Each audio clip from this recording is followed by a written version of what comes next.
coming up.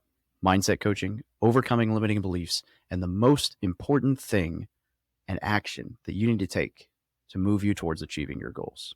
If you're new here, we help service members and veterans achieve financial freedom. We have a free Facebook community, free podcast, which you're listening to right now, free YouTube content, and for those who are looking to level up, the War Room Mastermind.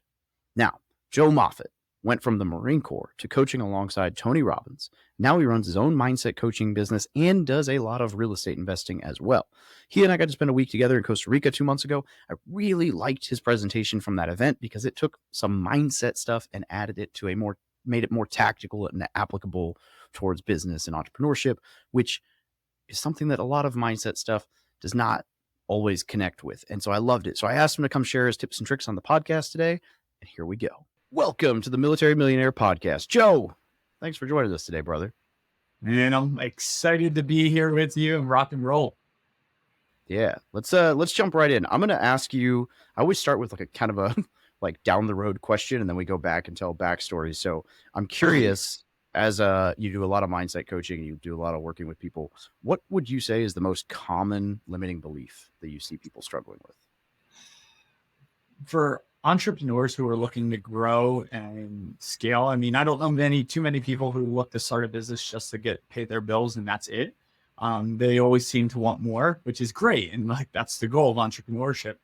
But as they start to grow, they realize that they're wearing all the hats in the beginning. And at some point you get maxed out, right? And one of the biggest limiting beliefs that they have is, or at least that I've seen over the years, is that they think they need to do it all. No one can do it better than them. And that really, I've seen, held people back from passing things off that they're actually not good at to someone who's really good at that. And they can do their work, and then they have time to work on the business instead of in the business. The limiting belief of leveraging, that's the number one thing I see with people, and it hurts their growth and their wallet at the same time, big time. I like that. And it's interesting that you say that, the wallet piece, because one of the reasons that I often hear people say they don't, hire, they don't outsource, is they can't afford to outsource that thing. And for one, there's a lot of much more affordable ways to outsource things or fractionally outsource. It doesn't have to be a full-time in-person 100K a year person right off the bat. But for two, it's like the old like adage, like the real question is like, it's not, can you afford it? It's can you afford not to? Like the amount of, I had an assistant who was okay at first, and I went through a couple iterations, and I've got one right now that I was gone for a full month last month, and I came back and I feel like I had like missed 2 or 3 days. Like that's how much work was left. She was just crushing stuff, and things were running on their own behind me. We were closing deals and whatever, and boy, that's a pretty cool feeling. Yeah, so absolutely. I'll just share from a personal level, all my social, all my entire YouTube channel, I have my VA, and it's easy to say, well, I'll just do the editing, I'll just do the thumbnails and post it online and all. But for the amount of money that I paid him to do it, and he's excellent at it, that gives me massive social proof that I provide value, not just the referrals. And literally, it's probably the amount that I pay him on an annual basis. Just in the last 4 months, we probably pulled in 4 or 5 times what I pay on an annual basis for that. And so sometimes we get so caught up in how much is it going to cost me now versus what's the ROI I'm going to get on the back end, right? And so sometimes we don't think about that. And when you do and you look, hey, if I'm putting in $2,000 a month for someone at this position, how much am I going to get back in return? 100K? So would you trade 24K for 100K? I do that all day, and even with your money, right? So you just gotta look, what's the ROI on that? Absolutely. Yeah, I love it. Okay, so you want to give us a little bit of your backstory? How do we get to current day Joe Moffett, who's living his best life? Yeah. So grew up in New Jersey, outside of the Philadelphia area. I was one of those guys that didn't know what I wanted to be when I grew up, and saw that there was my anatomy teacher in 10th grade. He brought his brother in who works as a dentist in the Navy. And I said, oh, that looks so cool. I want to go in the Navy. And then 9/11 happened. And I it was about a year later, my senior year, one of my buddies, I haven't seen him forever. And he was in our cafeteria in this uniform I'd never seen before. And I went to talk to him, and I found out that the United States Marine Corps existed. And I didn't know Oh. that. I thought it was just like the Navy and the Army and the Air Force. And so um, we were talking. He just got back from the initial invasion in Iraq, and just talking with the recruiter, and I got all excited. So needless to say, fought family about which branch to join, ultimately joined the Marine Corps, spent 5 years in the Corps, lived in Okinawa, Japan, stationed out there for 2 years, deployed around the world, got orders to San Diego, where I fell in love with it. And 9 months later, they're like, hey, we need you to go play in the sand in Iraq for 6 months. So I did. Went there. When I came back, I was at kind of like 2-3 months from getting out. And I had that defining moment that we all experience at one point or another. And it was, do I stay in with the career, the pension, the security, or do I try my chances on the outside? And ultimately, I decided to bet on me. I was tired of deploying. I knew I wanted a wife and kids one day. And I just didn't have the heart to say goodbye to him for 6 months, a year to 2 years. So got out, got involved in network marketing, got involved in Amway. If any of you guys watching know what that's about, don't worry. We're not here trying to sell you or recruit you. I don't do that anymore. I coach people in those industries, but it was beautiful for me. And the reason being was I had incredible leadership and mentorship. And then I got birthed into personal development. I don't know about any of you guys, but I never read books like Think and Grow Rich or Rich Dad Poor Dad or Magic of Thinking Big growing up. And so I just started to inhale this content. And as a result, got introduced to Tony Robbins and his work. And it was at the perfect time in my life because I was in $30,000 to $40,000 credit card debt for the third time. I like to think I'm an overachiever. I don't do things once or twice. I got to do it 3 times. And then I was running relationship patterns where I'd push my girlfriend away after about a year for them to crawl back, tell me how much they love me, and it's just an unhealthy way to feel loved and significant. And his work turned everything around for me. And so as a result, I was in business with his son, Jarek Robbins. I was at his birthday party in San Diego, met a buddy of his. I said, well, hey, what do you do for a living? You know, we all asked that question. And he's like, oh, I'm a coach for Tony Robbins. And I said, hey, I want to do that. How do I do that? So did what I had to do. After about a year, got invited to the training to become a professional coach at Tony Robbins. Finished top of my class. And I became a professional coach, mindset coach at Tony Robbins. And it was awesome. I got a lot of time in the saddle over this last decade. I've done well over 25,000 coaching calls. I went back, got my master's degree in performance psychology only because the GI Bill helped pay for that. And I think the Yellow Ribbon program helped me complete my master's, which was actually a blessing in disguise. And then did a lot of certs, all that cool stuff.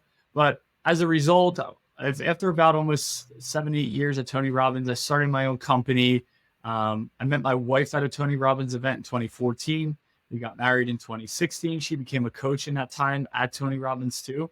We both left Tony Robbins. We had our first son in 2018 and our second and final son in 2020. We built a new house out in the Boise, Idaho area.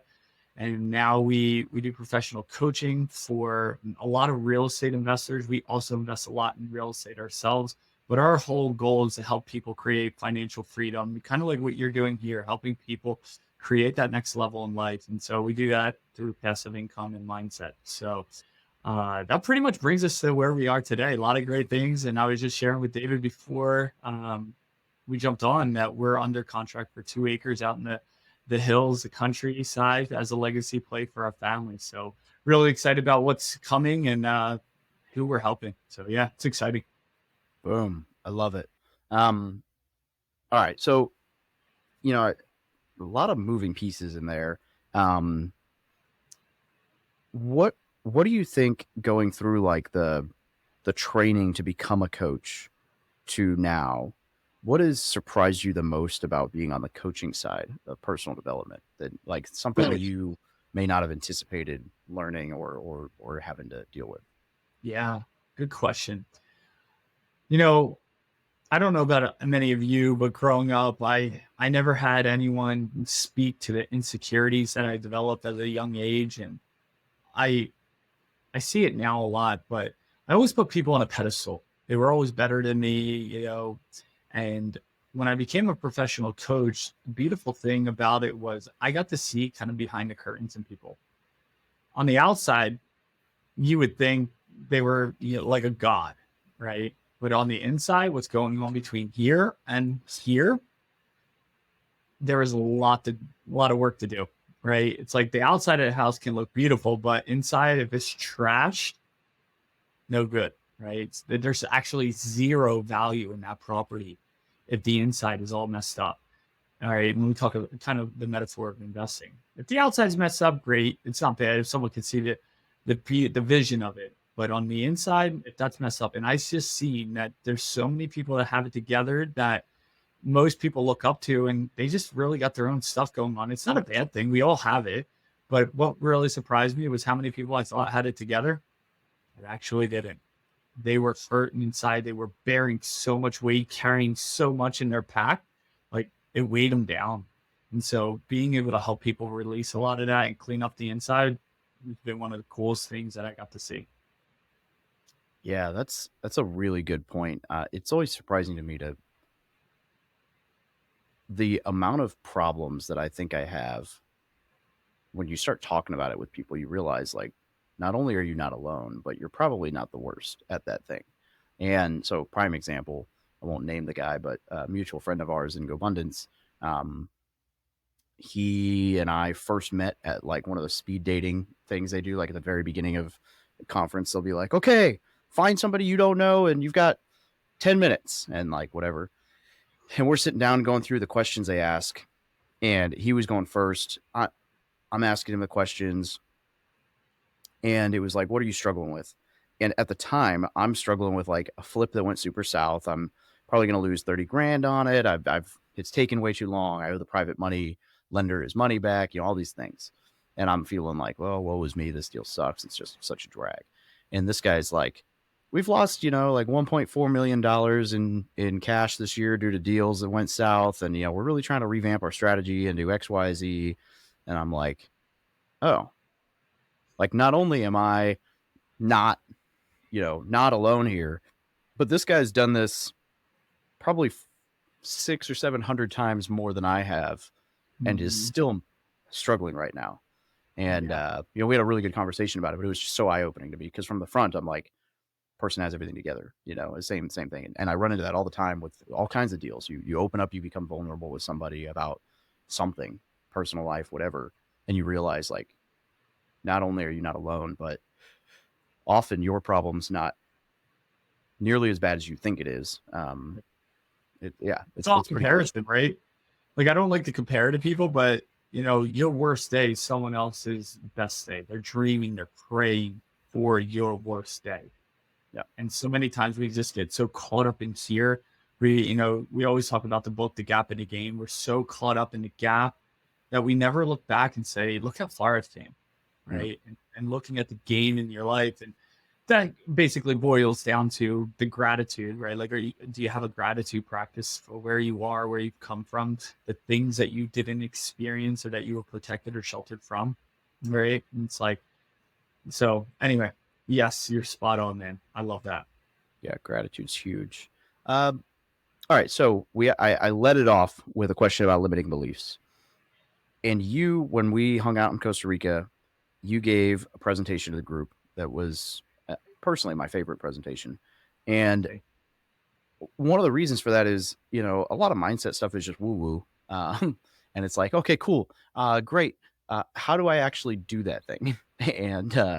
And yours was a little bit more tactical, depending on which part of the presentation we're talking about. You're like drawing out graphs on like two different whiteboards. And I'm like, oh shit. I had 8 pages of notes from the entire Costa Rica event, and 4 of them were Joe Moffett presentations. So, Thank you. um, as I'm looking through it, I remembered you talked about how you help somebody overcome limiting beliefs with like I think the example you used was a table. And I'd love to just hear a little bit about, how you help people kind of understand what that might be and how to get past these limiting beliefs that, by the way, everybody has on some level. Yeah, I will say if you don't have a limiting belief, or if you believe you don't have a limiting belief, that's a limiting belief, right? Like there's some Thanks. area of your life, we all have them. It's common, but the ones who succeed best the most are the quickest in life are the ones that can recognize them, deal with them, shift them, and then take action from there. And so this isn't a concept I created. Actually, I heard Tony Robbins talk about it before. And our beliefs, everything that we have, all the beliefs, the thoughts that we have are kind of like a tabletop, right?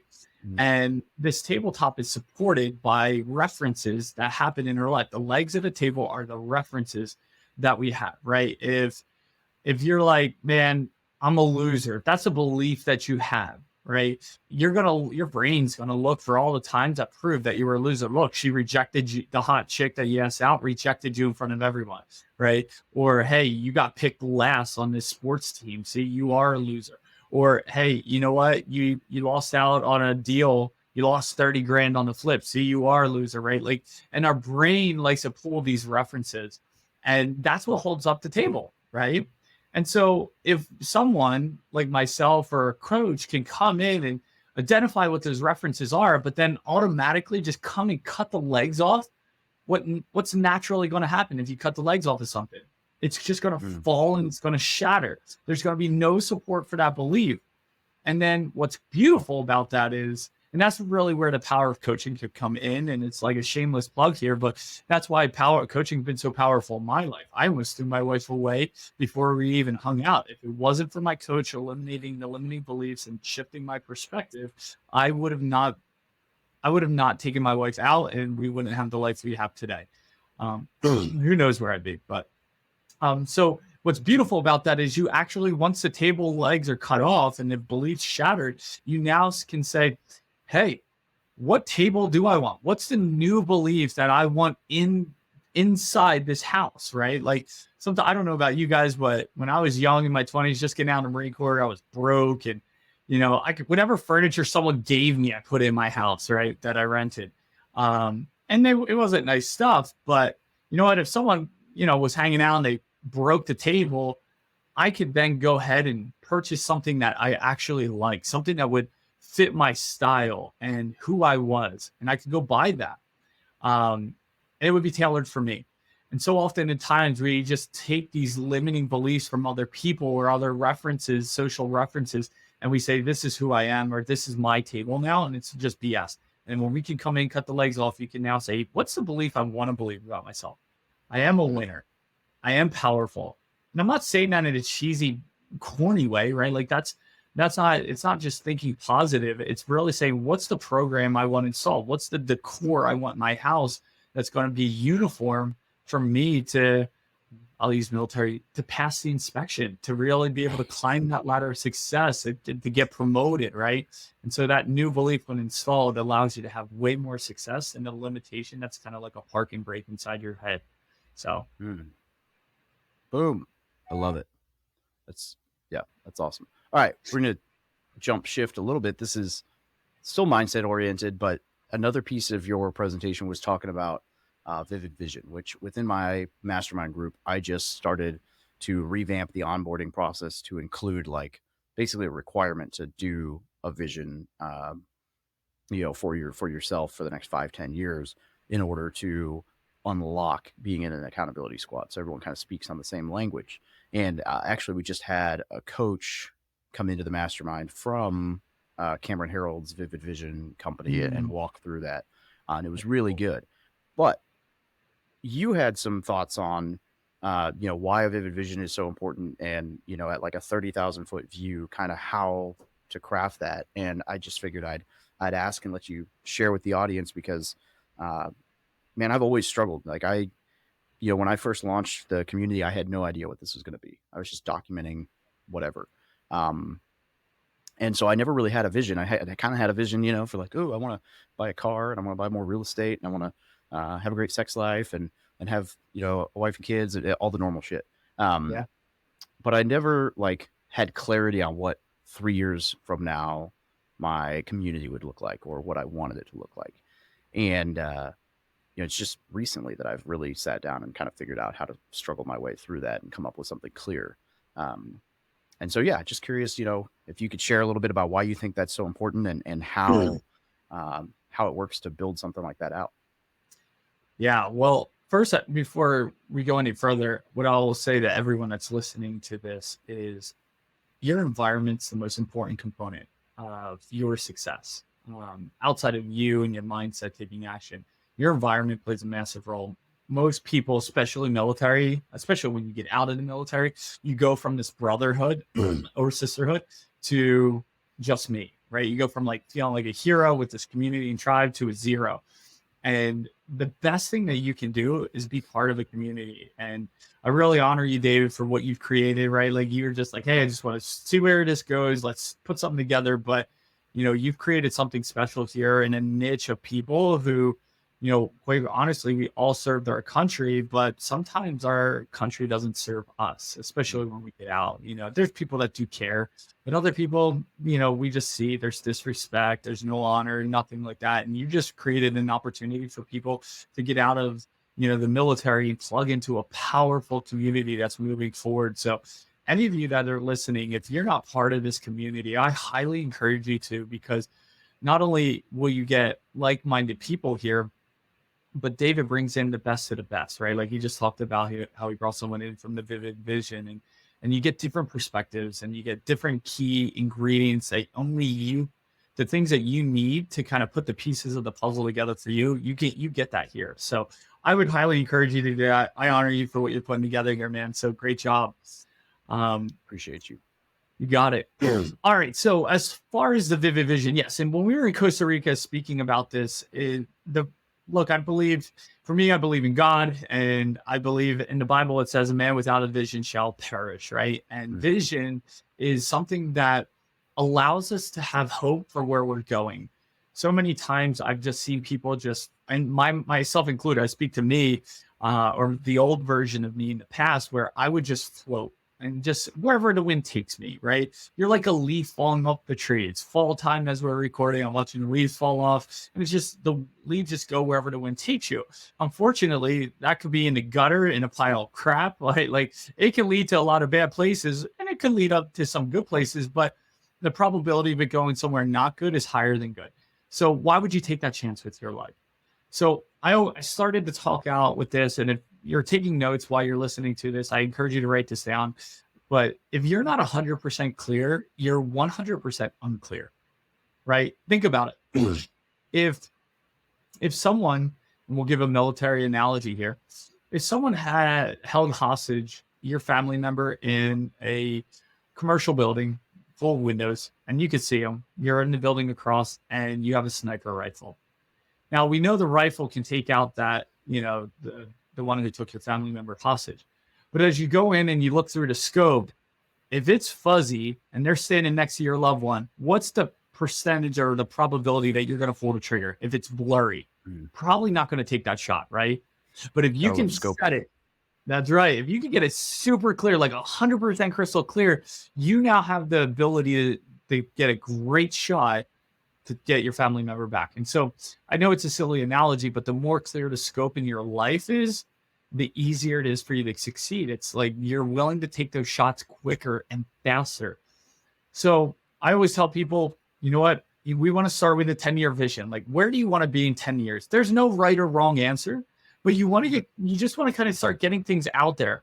The reason why I like to look at a 10-year vision, and I tell people it's not in cement, it's malleable.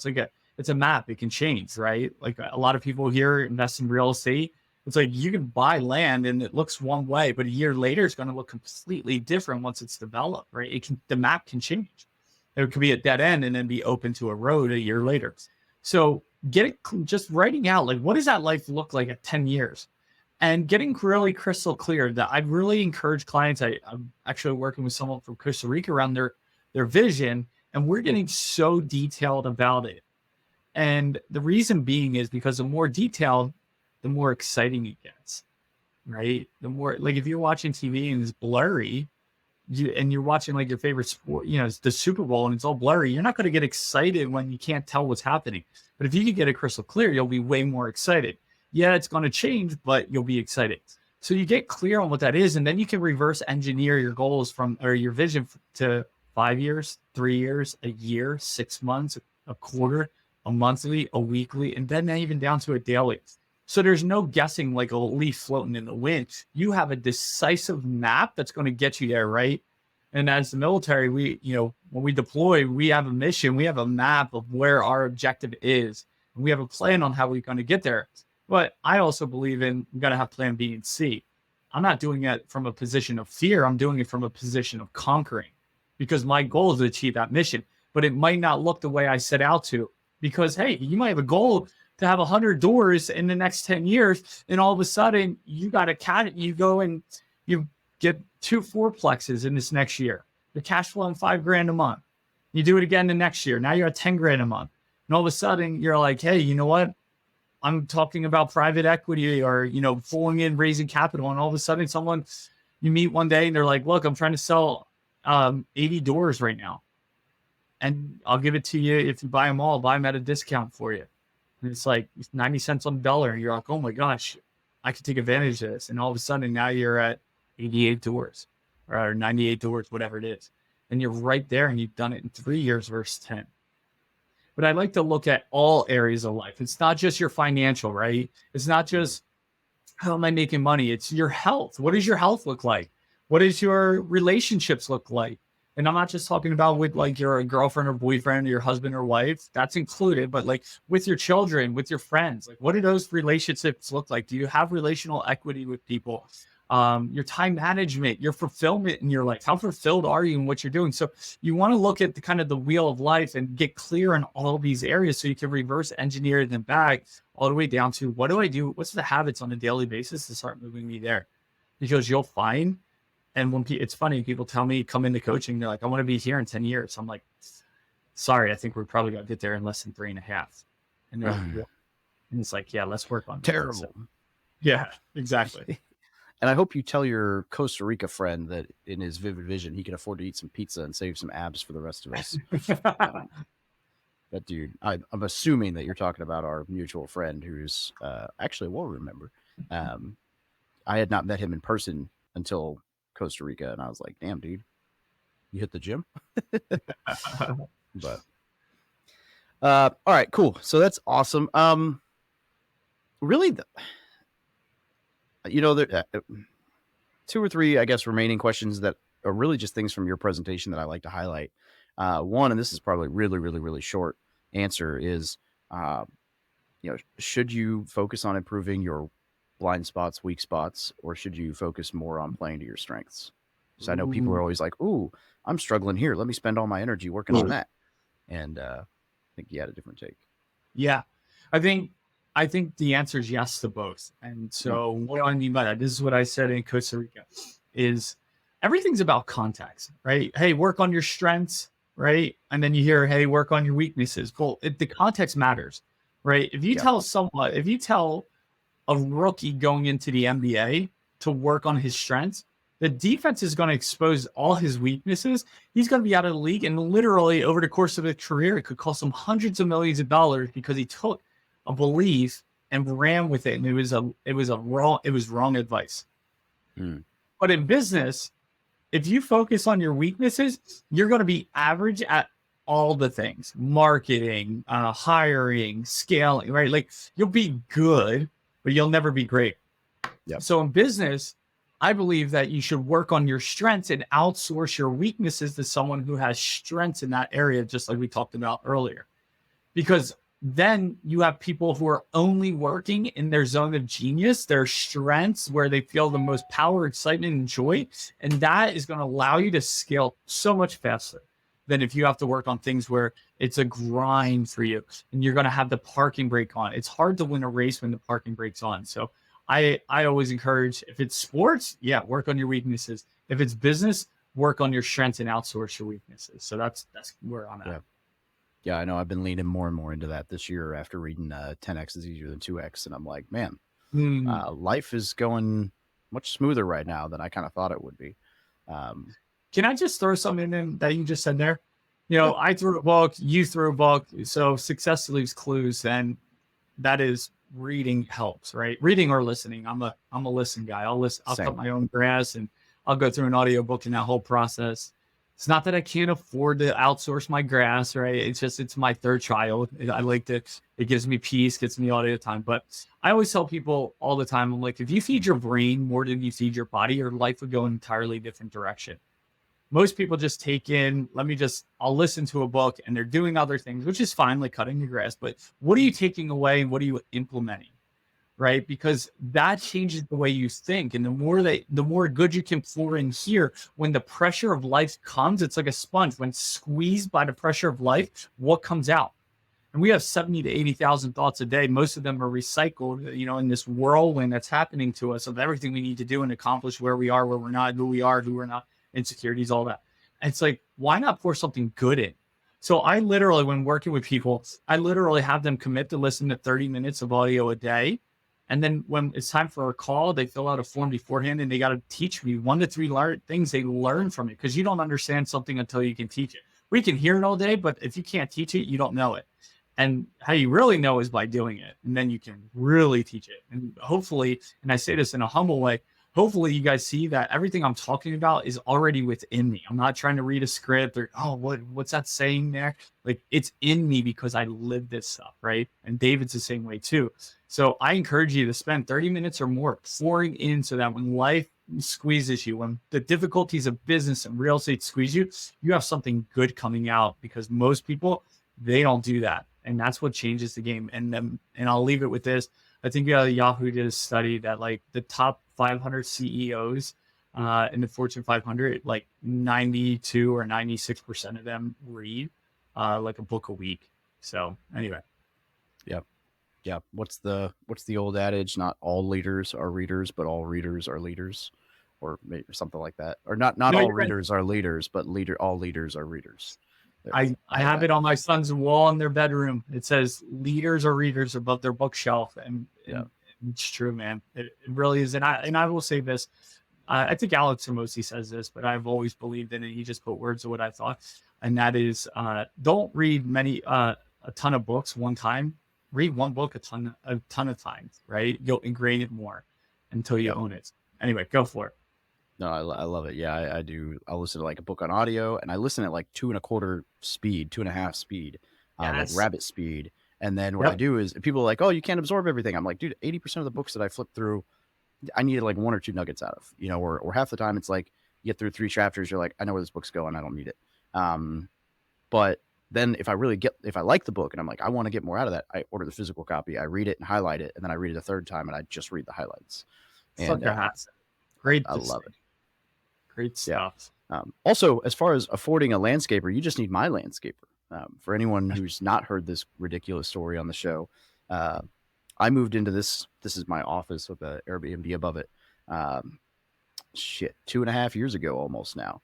And the first week I moved in, I saw a landscaper across the street, and I was like, "Yo, can you mow my yard?" And he's like, "Yeah, it's $40 a week." I was like, "All right, cool." I was like, "Can I just set it up on automatic payments right now?" He's like, "No, I'll email you." I'm like, "Okay, cool." And then he didn't email me, and I kept asking the guys, and they're like, "Oh, you got to email him." And so I finally got an email address, and I sent it over to them. They sent me an invoice with no address to send a check to and no link to pay the invoice. And I'm like, "How do I pay this?" And they're like, "You got to get with the boss man." For like a year, I went back and forth with these guys, and finally I just gave up. And they still show up every week. I have not paid him one time in over 2 years, and he mows my yard every week. And I'm still trying to decide if it's worth canceling just to mow my own grass, because I enjoy mowing my grass. But I'm like, That's awesome. like, worst business owner ever. I need to just buy his business and set up automated payments, and I'd probably do great. All right, when should somebody hire a coach? Is this for everybody? Oh, man. Look, I will say, let me start with this. Every coach is at a different level. And it's not that one's better than the other or anything like that. I believe everyone has value and perspective to give. It's just that some people have more time in the saddle, right? If you had a GC, if you're flipping a home and you had the choice between a GC or you're building a home that's done it, watch someone do it one time, or someone that's done it 1,000 times, which one are you going to do? Choose, right? I think the answer is obvious, right? So for me, when I look to hire a coach, I look at how much time do they have in the saddle and what are their results? And so that's my perspective. As far as when should you hire a coach, there's no wrong time. I really believe that a coach has something to offer at every level. I believe at every level, there's a new devil, right? Like, I don't think we've ever had a challenge, we've overcome it, and then we're like, oh, got it. The rest of life's going to be amazing. I'm fine. I'm perfect. No, we go through seasons, right? Like there's always seasons in life, in business, in real estate. Everything's cyclical. And so we go through these seasons. And so I love having a coach when I'm in a down season, but I love having a coach even more in an up season. And you're like, well, everything's going great. Why would you hire a coach when things are going great? Isn't it for when it's in the down times? Yes, but when things are going great and I have massive momentum, a coach helps pour fuel on that fire and accelerate where we're going. So if I could get to a goal in a year on my own, but a coach could help me shift my perspective and help me get there in half the time or less, that's so worth the money, right? Absolutely. And so I don't look, and again, I know I'm kind of speaking biasly here, but I do have coaches in my life that I hire, and I even had a parenting coach, right? Like that was so awesome. And so, but what I will say is the amount of money I invest in myself here, notice what I'm saying. I'm not spending it. Just like when you join this community here, you're not spending money, you're investing money. You're your greatest asset. Right here is your greatest asset. And so when you spend or when you invest money in yourself, I'm always looking, like I said earlier, what's my ROI? My ROI is always worth way more than what I would ever pay for a coach, ever. Right. And so I always tell people this, and I say when my wife and I have tough financial decisions to make, should we invest here or not? And it's successful people make decisions based on where they're going, not their current circumstances. So many people are like, oh, I don't have the money, or this is all the money I have, and I don't want to give it to a coach because that's all I have. And it's like, well, one, you're not giving, you're investing, right? Number two, you're going to get an ROI, and it's going to be 10 times greater than whatever you spend. And so, but that's what I found as coaching, people who are worth $500 million or more. I see they always make decisions based on where they're going and not their current circumstance. So hopefully that answers it. Absolutely. Absolutely does. Man, I had one written down here, but I think we kind of already covered it. So, what have we missed? Anything we've missed about? I mean, and then I guess we could talk about some of your investment stuff if you'd like. I figure I talk about investing all the time, so I'm like, all right, we'll talk mindset. But we can do a little bit of both here. I will tell you right now where I'm at personally, what I'm hungry for, and what I'm like really working on, and I see it a lot in my clients right now too. So we're diving in there too. is and this is something that we get the opposite of in the military, and that is I'm so hungry to dig up all the insecurities in my life because those insecurities are the parking brakes of my future success. It's like a boot on a car. You're not going anywhere. And I'm like, man, just the jealousy. Oh, they got 100 doors and I don't, right? And, oh, they're cash flowing 50 grand a month passively and I'm not yet. It's like jealousy or fear or not good enough, right? Like here's a big one. The military pushes this a lot, is performance-based approval. Let me go do something to prove my worth to you. I was just on a call with one of my clients was at Costa Rica, and we're talking about these insecurities and how performance-based is like really just trying to get your value from the external, when really the real measuring stick in life is from the internal qualities that you have. If you can shift that measuring stick, the frustration, the feeling of not good enough, the fear, all that starts to disappear, because money, titles, they all go away, right? Like if you were an E9 or an 05 or 06 and in the military, and then like you get out and you can't find a job and you got to take a stocking shelf job just to pay your family's bills, which has happened, right? I'm sure, Dave, you've probably seen this and talked to a lot of people like that. You feel so less than, you feel from hero to zero. And it's like, whoa, you got the wrong measuring stick. Now, don't get me wrong. There's a tension between, striving for success, the success you desire. And I actually measure that as the spirit of excellence that you walk and your internal greatness and the qualities of who you truly are. And I have videos on my YouTube channel that talk about how do you improve your self-worth that you guys can check out. But it's really digging into those insecurities, because once you uproot them, then it's like you plowed the field, you plowed the land that you're going to build your house on, and then you can decide, what do I want to build from here? Do you want to build a one-story ranch? Do you want to build a two-story, mansion? Do you want to build a skyscraper? It's entirely up to you, but you gotta pull the weeds out first. You can't just rip the tops off and ignore it. You got to get the root out, and when the roots are out, you can plant something better and build something great. So that's something that's been showing up for me. I'm hungry to dig into all my insecurities, traumas that I've had. Right? Why do I PTSD that I experienced? Why do I get so freaking angry when my kids are whining for an hour straight? I'm like, well, maybe we all get angry at them and get frustrated, but it's like that there's a trauma, there's a root there. So Yeah. I get hungry to dig it up, and I love doing it with clients, because then it's just like success just in there. I love that. Yeah, I think you're spot on. The limiting beliefs and insecurities are huge. The who am I? How can I can't, or however they manifest. Mhm. It's like the guy in high school who can't talk to girls, and it's like, well, you're not going to get over that if you don't talk to girls, and you're probably not going to have a whole lot of luck in the dating world if you can't get over that. So like, you got to get through whatever that insecurity is and go start talking to people.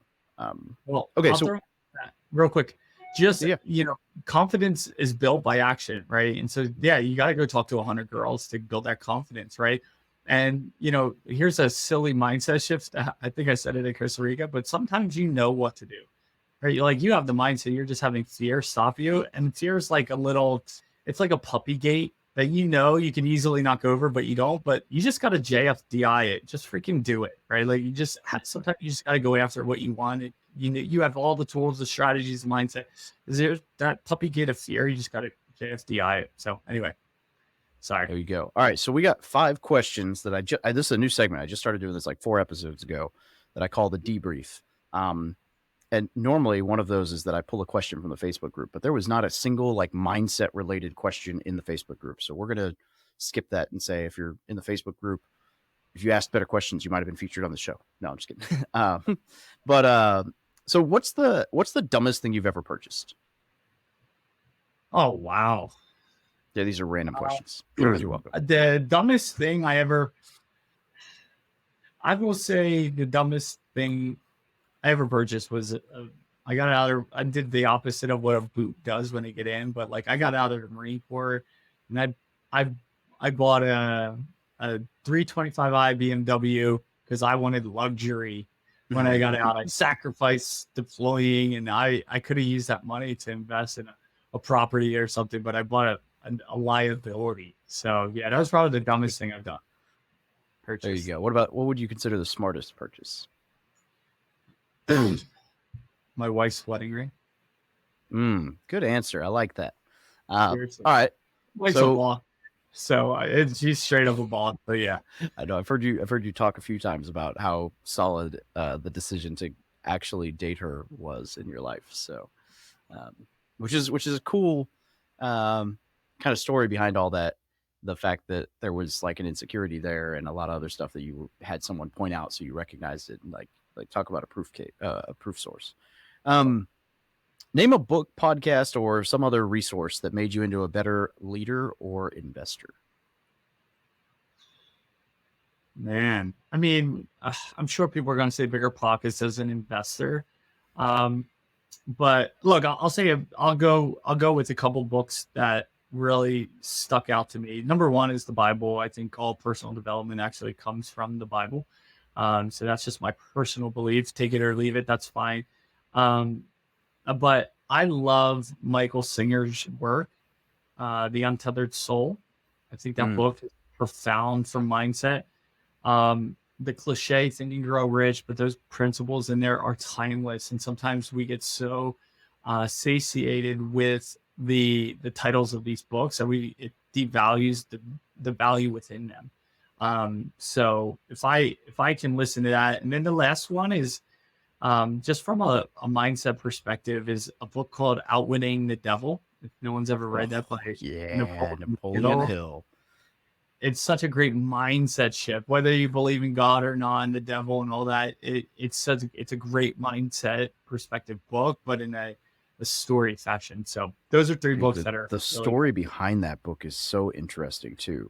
For anyone who good. Yeah. doesn't know, so Napoleon wrote this book, and then everybody told him not to publish it, and like he wouldn't publish it, nobody would publish it, and then like after he died, his, I don't remember if it was his kid or his grandkid, was like, the world deserves to know, and published it. And it is, I mean, it's a very interesting read, and you can see why, like back in the early 1900s, he wouldn't have wanted to publish that next to, Think and Grow Rich. And Brought shame to his family. She said, his wife said, especially when he died first. His wife's like, no, it's going to bring shame. And so yeah, they could, very interesting. good. Yeah. Yeah, I'm glad they posted it. It's great. It's like what I'm drawing a blank on the name of the book, but Machiavelli's work from like the 1600s or whatever. Mm-hmm. Some of the stuff that's written in there, you're like, wow, this is like very honest about humans, probably too honest about humans. Very beneficial stuff to read. Yeah. All right, so somebody's listening to the show and they want to make more money. Instead of just listening to the next podcast after this, what do you think is the first step they should take to on that journey? Oh, you're muted. You're muted. How about now? Yeah, got you. All right, sorry. Okay. I will say, I know I'm saying this biasly, but work on you. You're your greatest asset. Before I go in further, have you ever heard those people who said, if I lost everything, I can get it all back and even more in less time?